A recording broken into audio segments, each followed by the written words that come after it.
Assalamualaikum warahmatullahi wabarakatuh. Kami dari kelompok 5. Di sini kami akan menyampaikan beberapa materi mengenai linguistik yang diberikan oleh Ibu Rini Agustina, Magister Pendidikan.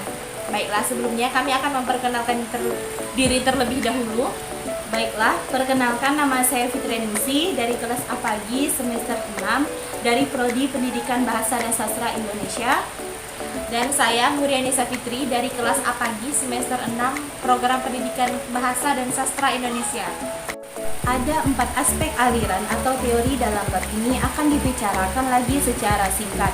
4 teori atau aliran linguistik yang sedikit banyak punya kaitannya dengan masalah psikologi baik kognitif maupun behavioristik. Dengan para tokohnya agar kita mempunyai gambaran yang lebih menyeluruh dan komprehensif dan bisa memahami masalah psikolinguistik dengan lebih baik lagi. Baiklah, teori yang pertama dari teori Ferdinand de Saussure. Ferdinand de Saussure adalah seorang linguis Swiss yang sering disebut sebagai bapak pelopor linguistik modern dengan bukunya yang berjudul Cours de Linguistique Générale yang diterbitkan pada tahun 1916. De Saussure disebut sebagai bapak linguistik modern karena pandangan-pandangannya dengan yang baru mengenai studi bahasa yang dimuat dalam bukunya itu. De Saussure menjelaskan bahwa perilaku bertutur atau tindak tutur sebagai satu rangkaian hubungan antara dua orang atau lebih. Jadi, jika si A berbicara, maka si B menjadi pendengar. Dan jika si B berbicara, maka A menjadi pendengar. Di dalam otak penutur A terdapat konsep-konsep atau fakta-fakta mental yang dihubungkan dengan bunyi-bunyi linguistik sebagai perwujudannya yang digunakan untuk melahirkan atau mengeluarkan konsep-konsep tersebut, baik konsep maupun imaji bunyi itu terletak di dalam suatu tempat, yaitu di pusat penghubungan yang berada di otak. Jadi, penutur A jika mengemukakan sebuah konsep kepada pendengar B, maka konsep itu membukakan pintu kepada wujudannya yang berupa imaji bunyi yang masih berada dalam otak dan merupakan fenomena psikologis. Kemudian, dengan terbentuknya pintu imaji bunyi ini, maka otak pun mengirim satu impuls yang sama dengan imaji bunyi itu kepada alat-alat ucap yang mengeluarkan bunyi, dan ini merupakan proses psikologis. Kemudian, gelombang bunyi itu bergerak dari mulut A melewati udara ke telinga B, dan ini merupakan proses fisik. Dari telinga B, gelombang bunyi bergerak terus masuk ke otak B dalam bentuk impuls. Lalu psikologis yang menghubungkan imaji bunyi ini dengan konsep yang sama seperti yang ada dalam otak A. Apabila B berbicara dan A mendengarkan, maka proses yang sama akan terjadi pula. Menurut De Saussure, linguistik murni mengkaji bukan peroleh maupun langue, yaitu linguistik De Saussure tidak mengikuti serta peroleh alasan mengkaji lingue atau Pertama, lingue bersifat sosial, sedangkan parole bersifat individual. Yang kedua lengan itu bersifat abstrak dan tersembunyi di dalam otak, sedangkan parole selalu bergantung pada kemauan penutur dan bersifat intelektual.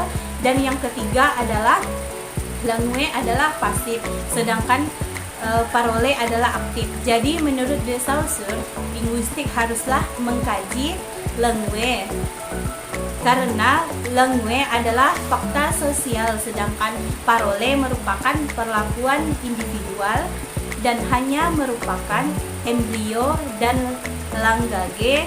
Dengan kata lain, apa yang keluar dari mulut penutur dalam bentuk kalimat-kalimat selalu berubah-ubah dan bersifat idiosinkretis. Oleh karena itu, tidak layak dijadikan bahan kajian linguistik. Sebaliknya, di kalangan anggota masyarakat yang dipertalikan satu sama lain oleh langue, akan tercipta suatu aforage yang merupakan atau lambang yang sama dan berpola, serta tidak berubah-ubah dari satu individu ke individu lain. Maka inilah yang layak dijadikan objek kajian linguistik. Oleh karena itu, langue menurut definisi de Saussure ada satu sistem atau lambang yang arbiter dan digunakan untuk menyatakan ide-ide dan mempunyai aturan-aturan. Dengan kata lain, langue merupakan satu sistem nilai murni yang terdiri dari pikiran dan tersusun yang digabungkan dengan bunyi. Tanda linguistik seperti yang disebutkan dalam definisi di atas mempersatukan sebuah konsep dengan sebuah imaji bunyi. Jadi bukan mempersatukan nama dengan benda seperti nama pohon dengan sebuah pohon sebagai bendanya. Dalam hal ini yang dimaksud dengan imaji bunyi bukanlah bunyi dalam bentuk benda atau fisik, tetapi cetakan psikologis dari bunyi itu atau pengaruhnya pada panca indera kita. Jadi, baik imaji bunyi maupun konsep adalah sesuatu yang abstrak. Oleh karena itu pula, de Saussure tidak berpendapat bahwa kata terdiri dari fonem atau fonem, melainkan terdiri dari imaji-imaji bunyi itu sendiri. Jadi, sebagai kegiatan vokal yang merupakan realisasi imajinasi dalam ketika bertutur, yang paling penting pada teori linguistik de Saussure adalah mengenai signe linguistik atau tanda linguistik, karena bahasa merupakan sebuah sistem tanda. Menurut de Saussure, tanda linguistik adalah sebuah wujud psikologis yang berunsur dua, yaitu signifi atau konsep pertanda dari signifian atau imaji bunyi atau penanda istilah penanda dari Ketrida Laksana 1989. Ada beberapa ciri dari signal linguistik ini, yaitu yang pertama linguistik bersifat arbiter, maksudnya hubungan antara satu petanda atau konsep dengan satu penanda imaji bunyi bersifat kebetulan. Kedua penanda dari satu signal linguistik itu merupakan satu bentangan yang dapat diukur dalam satu dimensi atau merupakan satu garis atau perpanjangan dari bahwa bahasa dapat dianggap sebagai satu deretan atau urutan. Yang ketiga, signal linguistik mempunyai pergandaan yang tidak dapat dihitung. Dengan kata lain, linguistik jumlahnya tidak terbatas. Menurut de Saussure, metode yang sesuai dengan analisis linguistik adalah segmentasi dan klasifikasi. Pembentukan kalimat menurut de Saussure bukanlah semata-mata urusan lagu, tetapi lebih banyak menyangkut urusan parole. Tidak dibatasi oleh rumus-rumus linguistik kecuali dalam hal yang menyangkut bentuk kata dan pola bunyi. Yang kedua, teori dari Neil Blomfield 1987-1949 adalah seorang tokoh linguistik Amerika. Sebelum mengikuti aliran behaviorisme dari Weston dan Weiss, adalah seorang penganut paham materialisme yang sejalan dengan teori psikologi Wundt. Kemudian beliau menentang mentalisme dan mengikuti aliran perilaku atau behaviorisme. Hal ini sangat berpengaruh terhadap perkembangan linguistik Amerika, terutama di sekolah linguistik. Yang didirikan menurut ajarannya, Blomfield menerangkan makna semantik dengan rumus-rumus behaviorisme. Akibatnya, makna menjadi tidak dikaji oleh linguis lain yang menjadi pengikutnya. Unsur-unsur linguistik diterangkannya berdasarkan distribusi unsur-unsur tersebut di dalam lingkungan, di mana unsur-unsur itu berada. Distribusi dapat diamati secara langsung, sedangkan makna tidak dapat. Teori linguistik Blomfield ini akan bisa diterangkan dengan lebih jelas kalau kita mengikuti anekdot Jack dan Jill, dalam anekdot itu diceritakan Jack dan Jill sedang berjalan-jalan. Jill melihat sebuah apel yang sudah masak di sebatang pohon, dan Jill berkata kepada Jack bahwa dia lapar dan ingin sekali makan buah apel itu. Jack manjat pohon apel itu, memetik buah apel itu dan memberikannya kepada Jill secara skematis. Nah, menurut Bloomfield, bahasa merupakan sekumpulan ujaran yang muncul dalam satu masyarakat tutur. Nah, ujaran ini yang harus dikaji untuk mengetahui bagian-bagiannya. Lalu, bagi Bloomfield, bahasa adalah sekumpulan data yang mungkin muncul dalam satu masyarakat. Data ini merupakan ujaran-ujaran yang terdiri dari potongan-potongan perilaku, tabiat yang disusun secara linier. Teori linguistik Bloomfield didasarkan pada andai-andaian dan definisi-definisi, karena kita tidak mungkin mendengar semua ujaran di dalam suatu masyarakat tutur. Jadi, tidak mungkin kita dapat menunjukkan bahwa pola-pola yang kita temui dalam beberapa bahasa berlaku juga pada bahasa-bahasa lain ini. Harus diterima sebagai satu andaian. Kita tidak mungkin menunjukkan bahwa lambang-lambang ujaran dihubungkan dengan makna, karena tidak mungkin mengenal satu persatu maka itu dalam data tersebut. Menurut Bloomfield, bahasa itu terdiri dari sejumlah isyarat atau tanda berupa unsur-unsur vokal yang dinamai bentuk-bentuk linguistik. Fonem adalah suatu bunyi terkecil dalam distinctive dalam leksikon suatu bahasa. Sedangkan morfem adalah satuan atau unit terkecil yang mempunyai makna dan bentuk leksikon. Frase adalah unit yang tidak minimum yang terdiri dari dua bentuk bebas atau lebih. Sedangkan kata adalah bentuk bebas yang minimum yang terdiri dari satu bentuk bebas dan ditambah bentuk-bentuk yang tidak bebas.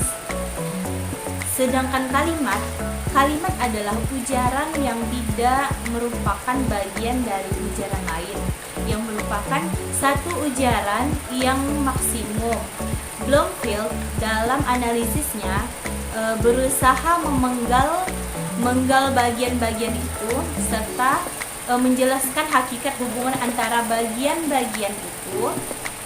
Nah, jadi kita bisa lihat bagian-bagian itu mulai dari morfem, kata, frase, dan kalimat. Kemudian beliau juga menerangkan lebih jauh tentang tata bahasa secara memperkenalkan banyak definisi, istilah atau konsep yang terlalu teknis untuk dibicarakan di sini.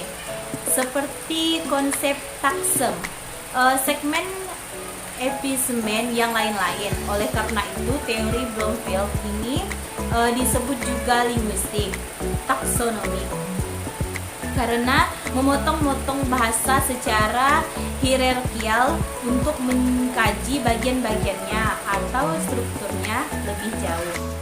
Baiklah, di sini saya akan melanjutkan penyampaian materi dari saudari Fitrianingsih. Yang ketiga yaitu teori Johann Rupert Foote. Beliau adalah seorang linguis Inggris yang pada tahun 1944 mendirikan sekolah linguistik deskriptif di London. Menurut Foote, dalam kajian linguistik, yang paling penting adalah konteks. Dalam teori ini ada konteks fonologi, morfologi, leksikon, dan situasi. Bahasa adalah susunan dari konteks-konteks ini. Tiap-tiap konteks mempunyai peranan sebagai lingkungan untuk unsur-unsur atau unit-unit tiap tingkat bahasa. Itu susunan dari konteks-konteks ini membentuk satu keseluruhan dari kegiatan-kegiatan yang penuh arti. Maksudnya, tiap-tiap unsur dari tiap tingkatan mempunyai arti yang dapat dibedakan dan dianalisis.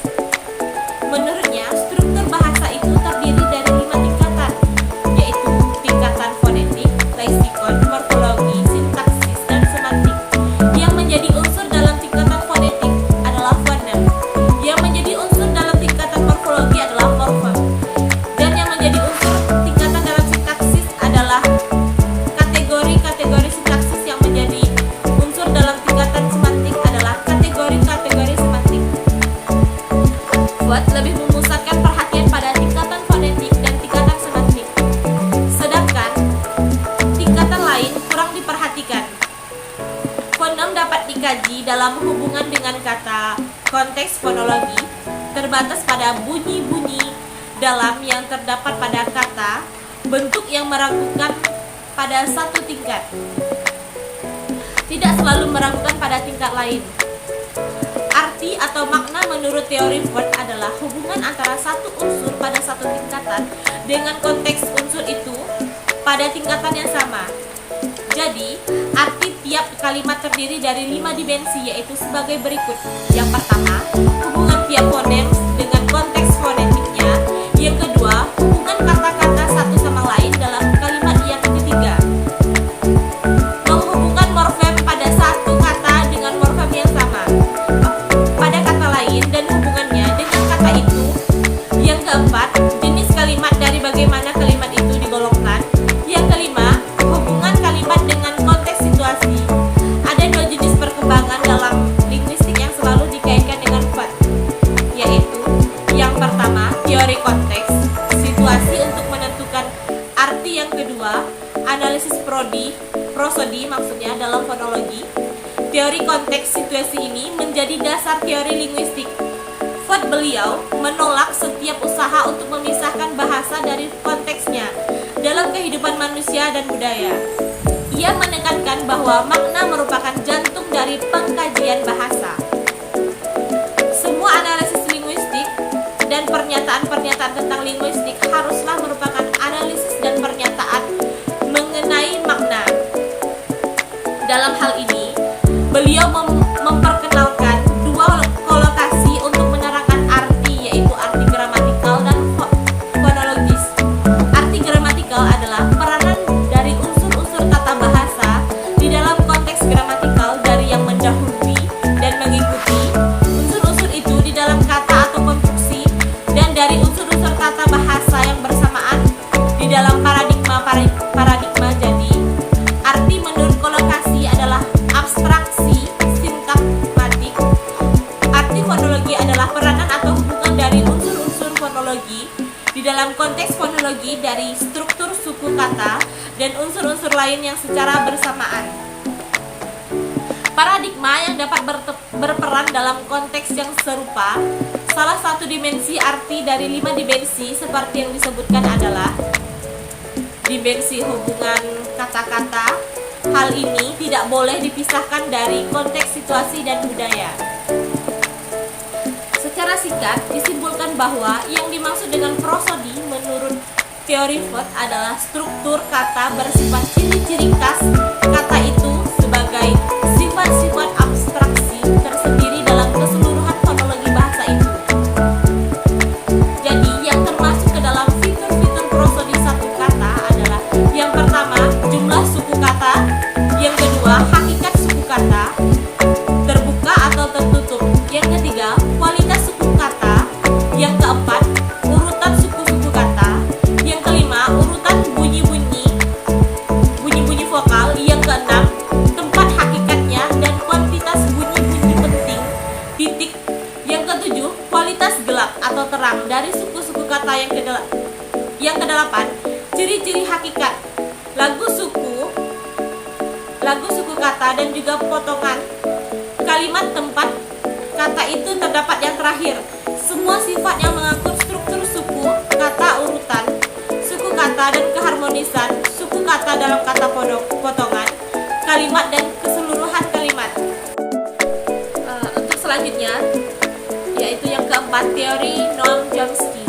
Dalam sejarah pertumbuhan teori Chomsky ini dapat dibagi atas 4 fase. Yang pertama yaitu fase generatif, transformasi klasik yang bertumbuh pada buku sintaktik struktur antara tahun 1957 sampai 1964. Yang kedua, standar yang bertumbuh pada buku Aspect of the Theory of Syntactic antara tahun 1965 sampai 1966. Yang ketiga, fase teori standar yang diperluas antara tahun 1967 sampai 1972.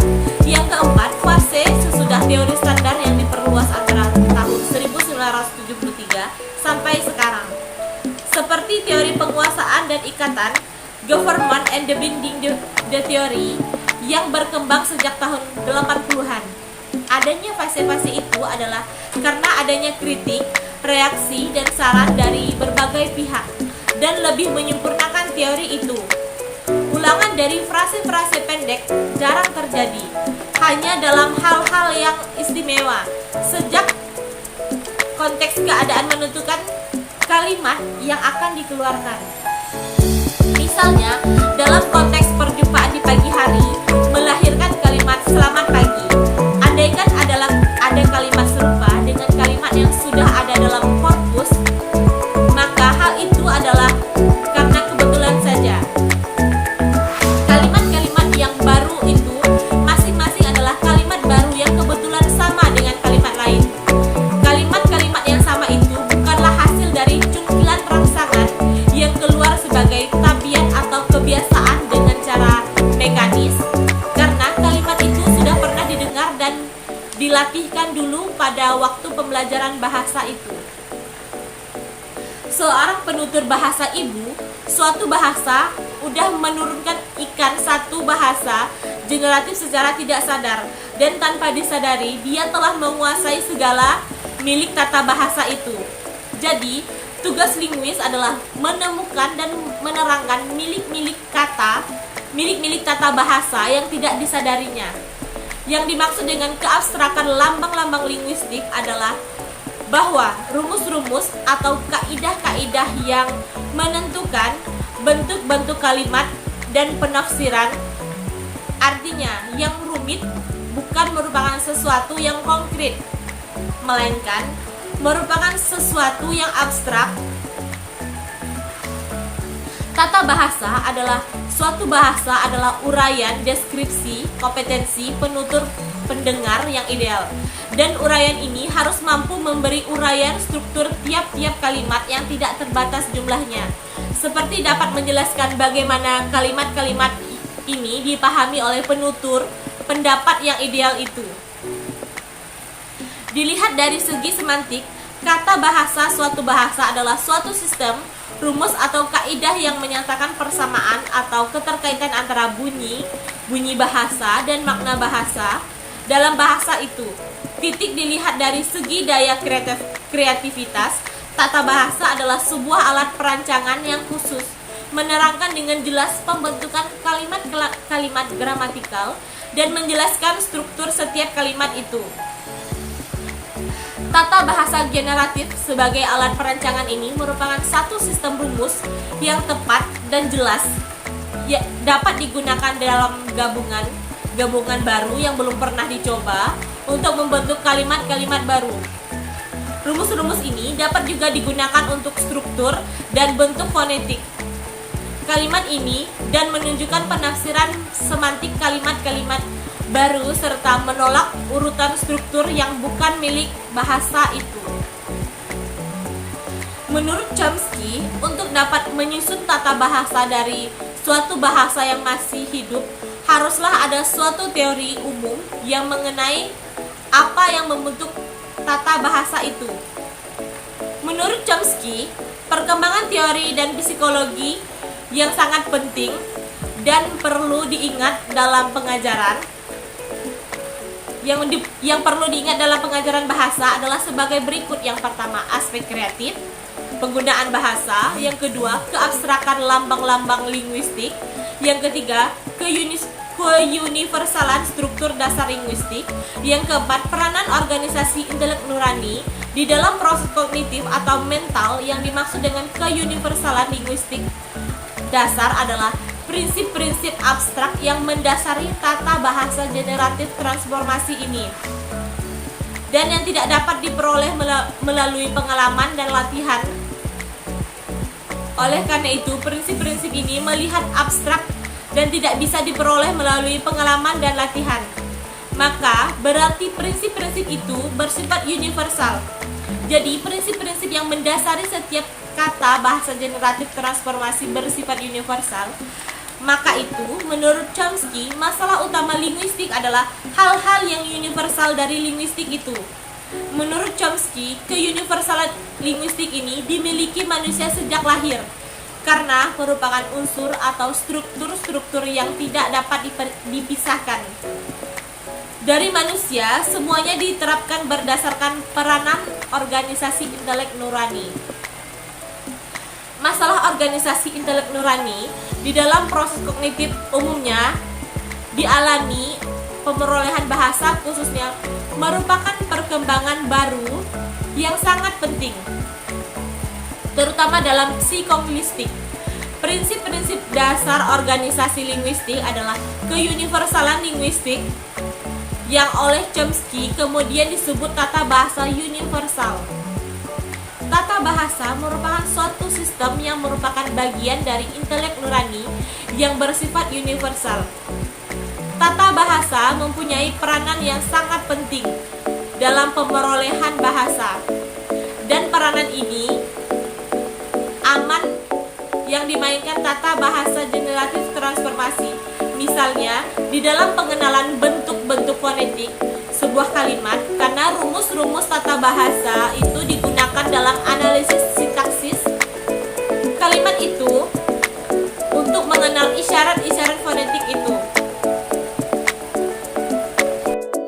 Mungkin hanya itu saja yang dapat kami sampaikan. Kurang lebihnya kami mohon maaf. Wabillahi taufiq wal hidayah.